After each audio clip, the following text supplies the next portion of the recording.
Hello, I'm Marcus Lowth and welcome to the latest edition of the UFO Insight Podcast, where we examine all things UFOs and aliens, conspiracies and mysteries, and all aspects of the paranormal. Okay, today we'll examine quite possibly some of the most bizarre and at times divisive claims in UFO circles, those of the reptilians. Is there, for example, a race of shape-shifting reptilian extraterrestrials that secretly control humanity from the shadows? Or are these seemingly curious creatures indigenous to Earth and reside deep below the ground in undiscovered and unexplored cave systems?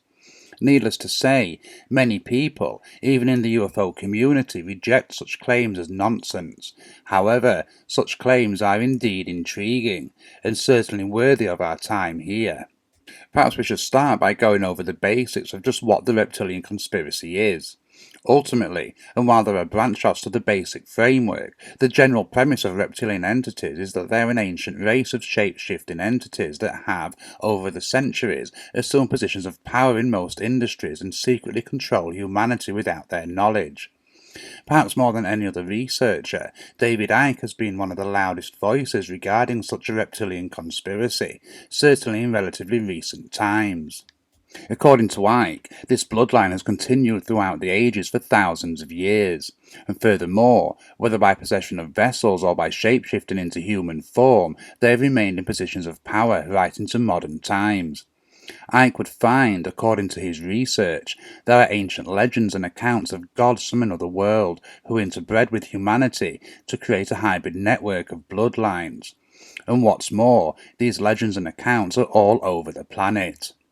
Icke claimed he had traced this bloodline back through the nobility and influential families of the modern world, in Europe, the Americas and more. And he hadn't done this for several decades or even generations, but managed to go all the way back to antiquity in ancient Sumer.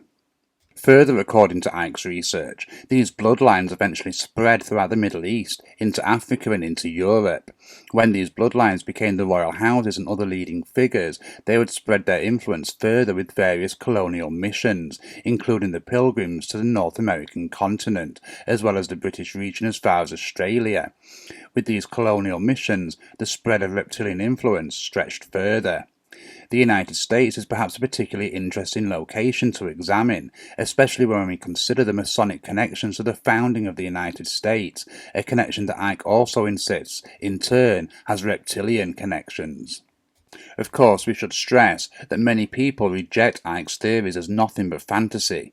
He isn't, though, the only researcher to have at least made suggestions of a reptilian race existing on Earth at some point. Back in January 1934, the Los Angeles Times ran a story about the discovery of a city under the ground that was once home to lizard people. Warren Shufelt had made the discovery, and what's more, he had mapped out the entire area using X-ray instruments.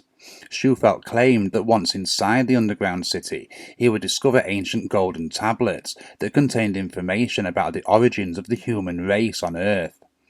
He said that he had been made aware of the underground city following a conversation with a Hopi chief in Arizona. According to the story, a reptilian race, who were far more technologically advanced than we are today, had built the underground city thousands of years ago in order to escape a disaster that burnt their cities to the ground. As well as using the underground sanctuary to save survivors of their race, they also stored their most important records there. Incidentally, despite having initially granted permission for Shufelt to conduct his search, Los Angeles governors suddenly withdrew their consent and shut the search down indefinitely shortly after the story appeared in the Los Angeles newspaper. One more point of interest are the claims made by respected psychic Edith Eldon Robinson, who in December 1933 stated in the newspaper American Society for Psychic Research that she too was aware of an underground base under the City of Angels. In part, she claimed, a vast city lay under Los Angeles, with massive tunnels that stretched right out to the coast. They had been constructed by a vanished race who had needed protection from the air and access to the sea. Following the discovery in Los Angeles, many sightings of strange reptilian entities have surfaced. Dating back to the early 1960s, the Honey Island swamp has been home to the Louisiana Wookiee. What is interesting about this particular area, and indeed what might make such sightings be more credible than we first think, is that this area of the United States is one of the largest regions that has managed to resist the encroachment of the modern world. In 1974, Harlan Ford and Billy Mills would discover several boars with their throats ripped completely out. There were also several strange clawed webbed footprints near the scene. Those that have witnessed the creature up close state that its eyes are particularly reptilian-like and glow red. There is also suggestions that the strange creature of the bayou has a large crocodile-like tail. While there is little debate that something strange genuinely does exist in this part of the United States, there appears to be discrepancy as to whether the humanoid entity is indeed reptilian or something more akin to a Bigfoot creature.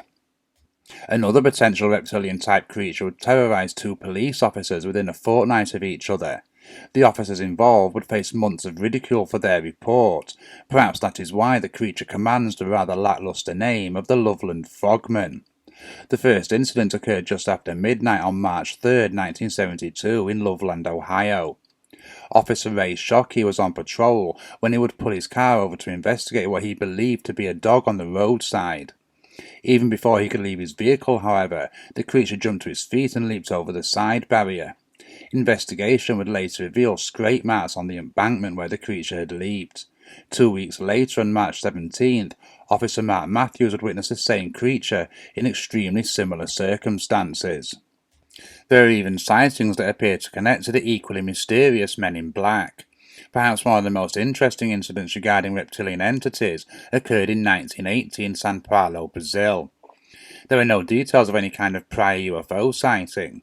The witness, though, was aware of 3 men in dark suits following them, and this went on for several weeks before the night of the encounter. This particular evening, a dark car arrived at his house. 3 men would place him in the car, and they would make their way to a remote area. It would come to a stop under a large hovering disc-like object. The men opened the doors of the car and stepped out of the vehicle, taking the young man with them.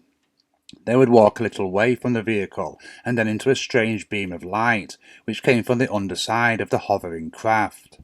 Within an instant, all of them were inside the craft, only the abductee was now strapped to a chair in the middle of the room. The 3 men would then shed their skin, their clothes falling away as if they had been nothing but rags. Within seconds, they were tall reptilian humanoids with heart-shaped heads. They also had green, scaly skin and a piercing stare from glowing eyes. Perhaps even more disturbing was the human corpses hanging by their feet in a nearby room.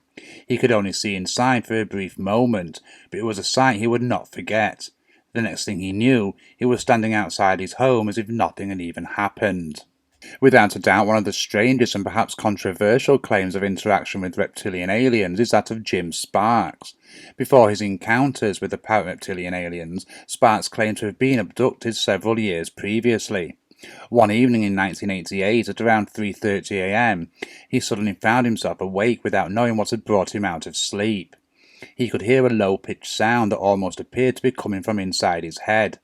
The next thing he noticed was more alarming. He was completely paralyzed.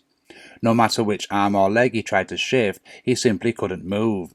As he continued helplessly against this disturbing grip, he felt a sudden sensation as if he was being pulled downwards. At that point, he blacked out. Several years later, in May 1995, he experienced the same type of encounter.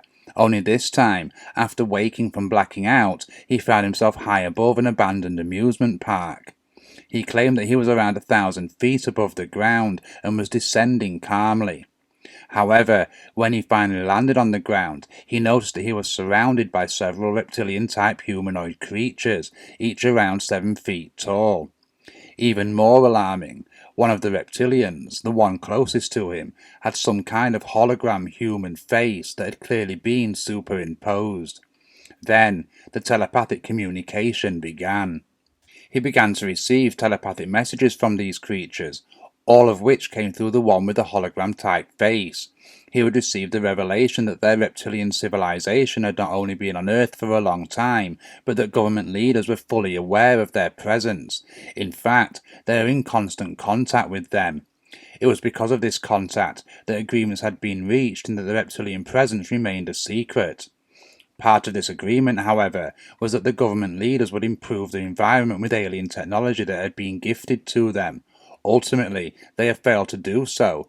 A solution was attempted again, but no successful action was taken. From there, the revelations came thick and fast, with each of them being even more unsettling than the last one. Not only was much of the water of the earth contaminated, which subsequently affected plant life and wildlife, but several significant breaks had formed in the human food chain due to nuclear and biological contamination. These reptilian entities then went on to say the planet would become overpopulated, which could, in theory, lead to the end of humanity. Following these truly disturbing details, these reptilian entities then went on to offer alternative ways to obtain energy, as well as for food production. He was further told that while certain members of the government are very much aware of this technology and the potential of it, they also saw such clean energy and abundant food as a significant security threat, which is perhaps revealing in itself. They would lastly state that he would be contacted in the future so they could share further information with him. What should we make of the claims of Jim Sparks? On one level, much of what he described resonates with other encounters with similar entities, perhaps not least their appearance. On the other hand, the claims are, quite simply, outlandish. There are certainly plenty of sightings in our contemporary era. One of the strangest of these occurred in Austria in 2011. Referred to only as Gregor in the report, the investigator of such cave systems was in the caves of an old salt mine in the north of the country. While removing chippings from the cave walls for later study, at a depth of just over 150 feet below the ground, he suddenly became aware of strange voices close by. The sudden noise brought him immediately to a stop. He listened, daring not to even breathe in case he missed where the voices might be coming from. After several moments, the voices appeared to be either out of his hearing range, or they had come to a stop. Satisfied with this, Gregor decided to move on a little through the cave. He would make his way into a small chamber area. As soon as he entered this chamber-like room, a smell like something rotting hit his nostrils. A second or so later, while still recovering from the urgent odour, the voices began again, and this time they were much closer. He turned around to leave the chamber. Before he did, however, he would take one last glance behind him. As he did so, he saw a light emerging from the other entrance, and then another. He pulled himself out of sight, but still managed to peer around the corner. In the small chamber were several lizard-like creatures. Each was standing upright as a human would, and each donned a uniform out of which a large tail would trail behind them. The language was unknown to him, although the voices sounded very human-like. He discreetly backed away from the chamber entrance and quickly left the salt mine. In February 2014, 3 cyclists claimed they spotted a strange lizard-like creature while they cycled through the Sonoran Desert in Arizona. They made the sighting while they were taking a break from riding. They claimed the strange figure walked with an awkward gait, its body covered in green-red scales, and its eyes deep black with a bright yellow slit, much like a snake or a reptile's would be. It observed the 3 men for a moment before suddenly going on its way. Just under a year later, in March 2016, a man claimed to have seen a judge in a full Los Angeles courtroom momentarily change shape into a reptilian and then change back into human form.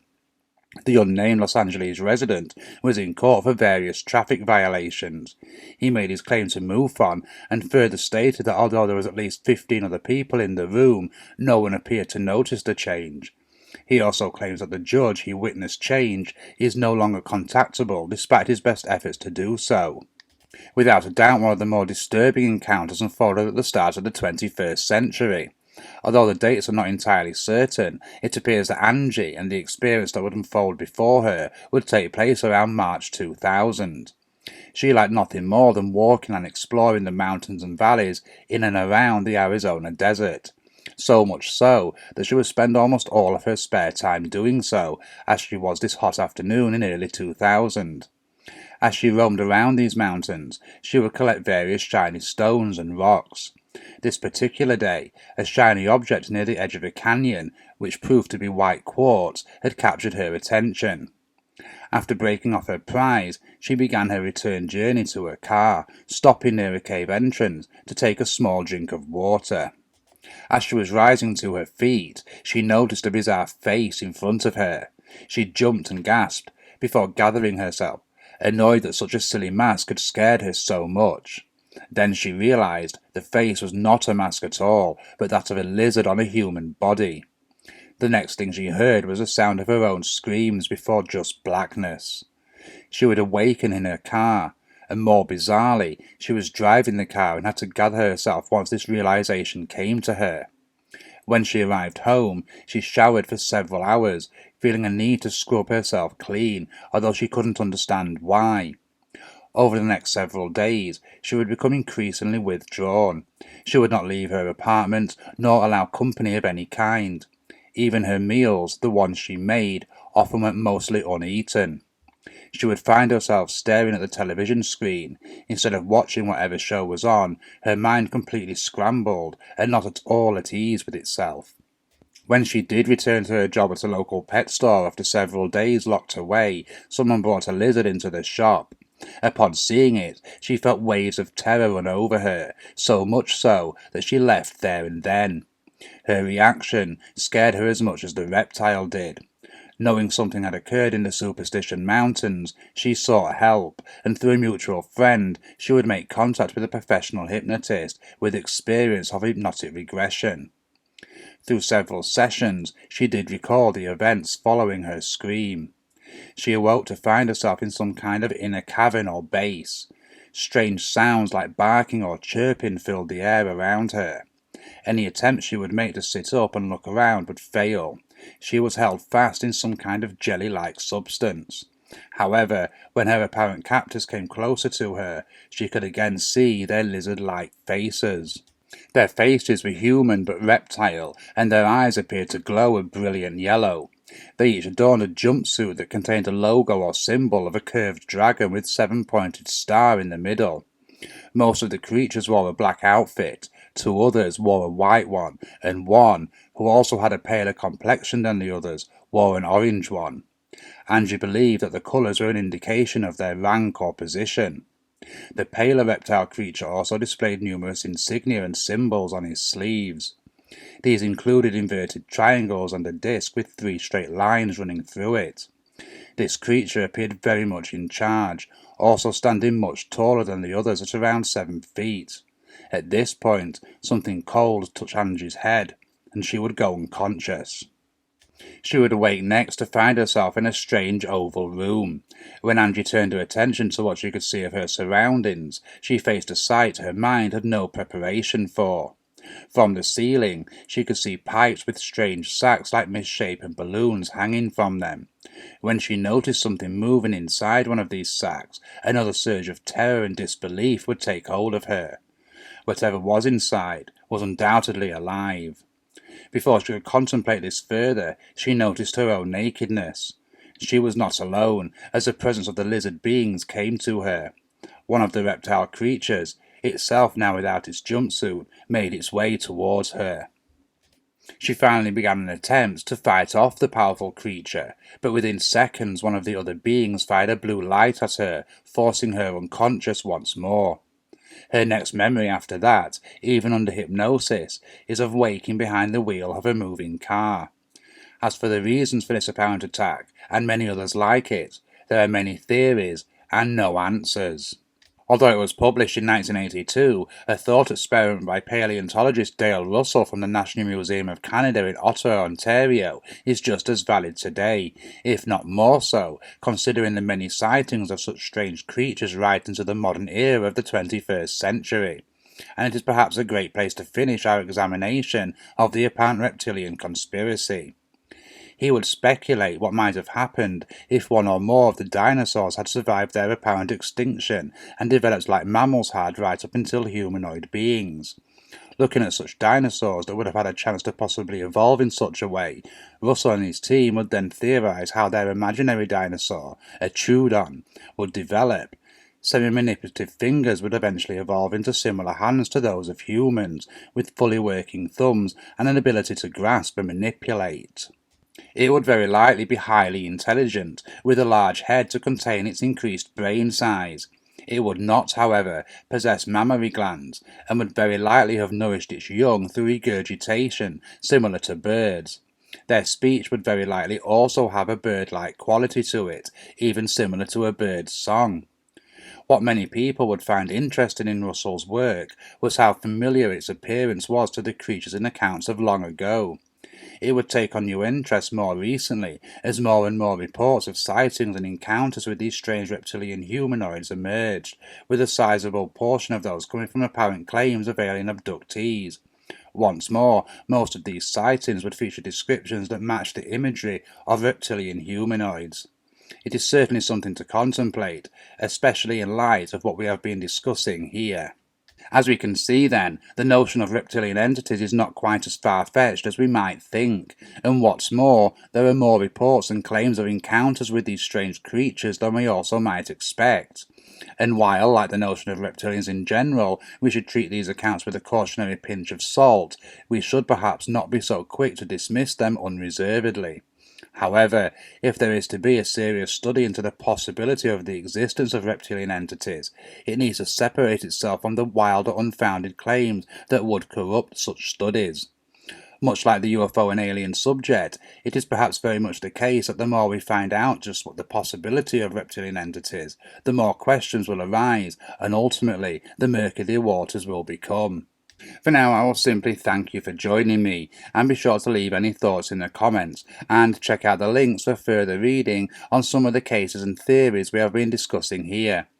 Remember to subscribe to our channel and follow us on social media to keep up to date on future podcasts, articles and videos. And if there's anything you wish us to discuss in future episodes, just get in touch at marcus@ufoinsight.com.